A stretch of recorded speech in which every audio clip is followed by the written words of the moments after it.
And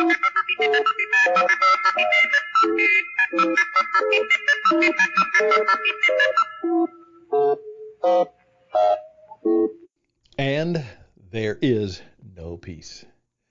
That's for sure. I'm Stan Houston. This is interesting ideas for a Sunday afternoon, flowing into the evening, perhaps getting us started on the next day. That's right. The whole world is in the situation of watching as what happened almost completely by surprise. And today, many people are wondering why it was such a surprise. The invasion of the state of Israel by the Hamas people in the Gaza Strip and from a variety of other areas flooded in to the actual state of Israel itself. And the war has begun. And I just heard that it is a formal declaration of war, not only by the prime minister, but now that the Israeli cabinet has said, for the first time since 1973, that it is a state of war. And there we are. Well, I'm not going to get into all of the stuff that's being said. You're hearing that all over the place from all kinds of commentators, both foolish people and perhaps people of some wisdom and insight. But I did want to just remind ourselves of, as I say, sirens on a Sunday night, about how even though we prepare for the very best in our lives and seek for them, there will be the times when the sirens go off. So just a reminder of that, and perhaps a little bit of a personal admonition about that. I'm Stan Houston. The program is Interesting Ideas, and it begins right now.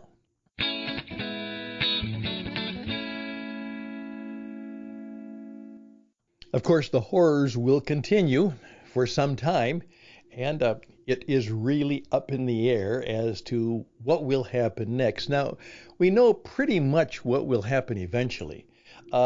Israel will win.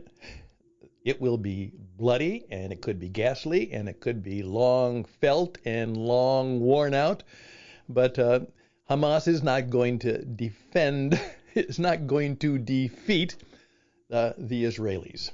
They may cause a great deal of harm and damage, but eventually the power and might of the Israeli Defense Force will overcome, and there will finally be at least a measure of less gunfire and fewer sirens in the world. But of course, that doesn't mean there's peace.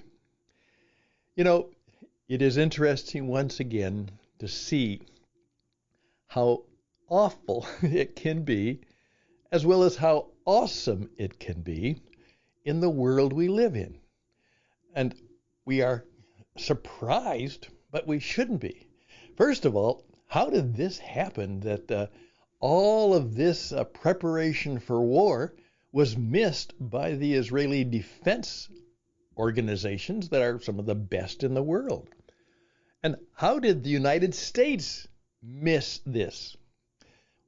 They've got a great defense intelligence in the world, and they're certainly in communication with the Israelis, so it seems that they were also completely taken by surprise. And when you think of all the people that had to be involved in both the planning and preparation, it's hard to figure out how the secret was that well kept. But that will be something that people will be talking about later on. But also the problem is, and one of President Biden's spokespersons made a statement just 2 weeks ago, and it's been played obviously as a way of putting him back a bit, but he proclaims that the situation in the Middle East right now has never been better. It's better than it's been in a long time. Well, of course, that statement's not going to age well. But, of course, they probably believe that, or at least that was the belief they were going to share, that, hey, we are at peace. Well, and there is no peace. just this. I've been talking about being one of the 3%, and I try to live that way. And that means that, as we've said, there are people who seemingly, seekingly, searchingly, as best they can, try to be one of those people who have a real sense of trying to determine and to seek out and to create. They lean forward and they try to create the life and the business and the situations they want.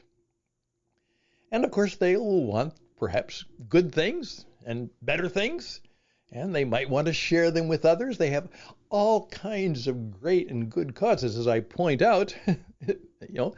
The Jesus the Christ, certainly a 3%er. The missionary St. Paul, certainly one of the 3%er. Well, now you're beginning to get what I'm all about. One of the things that struck me is the expression we began to use when we were talking about some of the people who, in our little fellowship in Arizona, our church fellowship, and we just simply, without getting into details, we use the expression, they're in some deep water. Deep water. Now, obviously, that can mean a lot of things. Physical, emotional, relational, financial, but deep water. And that became our way of praying for them and seeking to reach out to them because we had identified their situation. And oftentimes what I'm simply saying tonight is that these things will continue, perhaps in even greater degree. We cannot believe that this new year that we are in, remember, this is about the end of week 2 of our celebration of the real new year. This is not going to be perhaps a very good year, and nothing that we see in the immediate future gives us any real indication or hope that economically, politically, socially, many cases in terms of the global economy, that things will be well. And also today, I just simply had to respond to my wife as I simply noticed, as I got up and got ready, we went to church, I said, there were a lot of sirens going off this morning. She said, yes, there were. That's right. Usually Sunday mornings, kind of quiet. But there were a number of Sunday sirens that we heard. And of course, that means that somebody is doing something bad, or more likely, of course, that somebody is in trouble. Somebody needs help. They're having a deep water experience. I want to make sure that when I talk to people about being one of the 3%, some people think, well, if you have that kind of focus and finesse and that ability to give real destiny-creating strategies into your life, that, it'll go well. It has a better chance of going well, a much better chance. But please remember, as I've often said, adversity is always part of the plan, and there will indeed be deep water. Interesting idea. Just a touch of reality in the midst of our world today. I'm Stan Houston with just a word, and I'll be right back.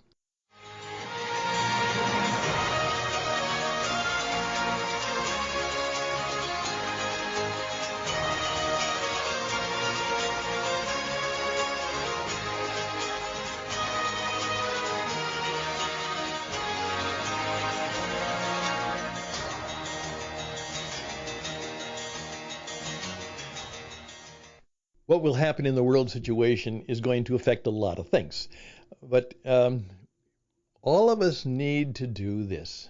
We need to sit down, as I encourage you to do on this Sunday evening, and take an inventory, perhaps an audition.